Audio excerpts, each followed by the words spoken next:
जय सद्गुरू मंडळी, मी रंजना तुमचं मनापासून स्वागत करते. तर मंडळी, आज मी बनवणार आहे मस्त अशी कारल्याची रेसिपी. तर मी बनवणार आहे कारल्याची चटणी. तर इथे मी कारले घेतलेले आहेत. हे कारले आहेत पाव किलो म्हणजे पावशर. तर तुम्ही पाहू शकता, कारले छोटे किंवा मोठे असे असले तरी चालतील, कारण कारल्याची चटणी बनवायची आहे. आता कारल्याची चटणी बनवायकरता घेऊया आपण. त्या अगोदर कारले स्वच्छ धुवून घ्यायचे आहेत आणि नंतर जरी धुतले तरी चालतील. तर चला आता आपण कारले कट करून घेऊया. कारले कट करताना आपल्याला कारले अशा गोल आकाराचे कट करायचे आहेत. तुम्ही जर असे उभे केले कट तरीही चालतील. आणि कारले आता हे सर्व आपण अशा गोल आकाराने कट करून घेऊया. आता कारले हे आपले सर्व कट करून झाल्यानंतर इथे आपल्याला थोडं या कारल्यांमध्ये मीठ घालायचं आहे. तर तुम्ही पाहू शकता, मस्त असं गोल गोल मी कारले इथे चिरलेले आहेत. आता थोडं मीठ घालून इथे आपल्याला ठेवायचं आहे. मीठ घातल्याने आपले जे कारले आहेत त्यांना ना पाणी सुटतं असं, आणि ते पाणी आपल्याला असं काढून घ्यायचं आहे ह्या कारल्यांमधलं. म्हणजे ही चटणी आहे ना, खायला कडू लागणार नाही आणि खूपच अशी टेस्टी लागते. आता हे कारलं बघा, हे मीठ चोळून आपण घेतलेलं आहे. कारल्यांना असं चांगलं असं आता पाणी सुटेल, तर आपण हे पाणी असं काढून घ्यायचं आहे. आता आपण इकडे तयारी करूया चटणीसाठी. आपल्याला काय काय लागणार आहे ते. तर इथे मी कढई ठेवलेली आहे. तुम्ही कढई कुठली ठेवू शकता. इथे लोखंडाची मी कढई ठेवली आणि त्यामध्ये थोडं तेल घातलेलं आहे. आता आहे ना, आपल्याला हे जे कारले आपण असे पिळून घेतलेले आहेत पाणी काढून, ते कारले असे भाजून घ्यायचे आहेत. आता काही ठिकाणी कारले असे तळून पण घेतात, पण मी इथे थोड्या तेलामध्ये असे कारले भाजून घेणार आहे.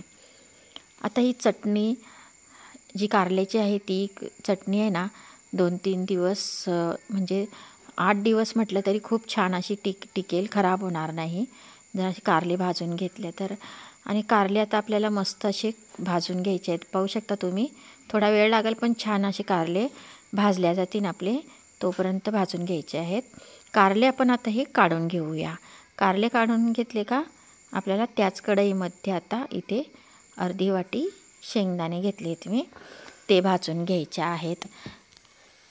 शेंगदाणे आपल्याला जास्त भाजायचे नाहीत, थोडेच भाजायचे. शेंगदाणे देखील आता आपण इथे काढून घेणार आहोत. हे पहा, या पद्धतीने असे शेंगदाणे भाजून घ्यायचे आहेत. आता तिथेच इथे कारल्यांमध्ये इथे शेंगदाणे आपल्याला टाकून घ्यायचे आहेत. आता मंडळी, इथे मी 2-3 हिरव्या मिरच्या घेतलेल्या आहेत. ह्या हिरव्या मिरच्या तिखट आहेत, त्यामुळे मी 2-3च घेतल्यात. आणि लसणाच्या पाकळ्या त्या घेतल्यात 7-8 मी जास्त घेतलेल्या आहेत.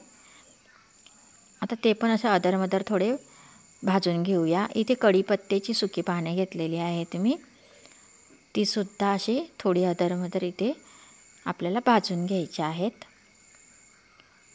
आता बघा, अशा पद्धतीने इथे थोडे धने घेतलेले आहेत मी.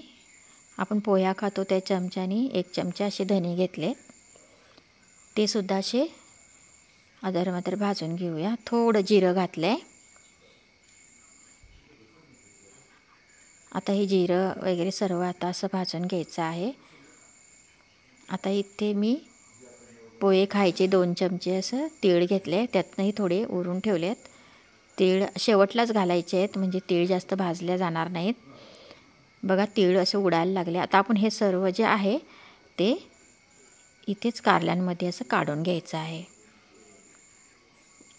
तर तुम्ही पण एकदा ट्राय करा अशी चटणी कारल्याची, नक्की तुम्हाला आवडेल. आता बघा, इथे मी लाल तिखट घातलेलं आहे, थोडी हळद घातलेली आहे आणि चवीनुसार मीठ घातलेलं आहे.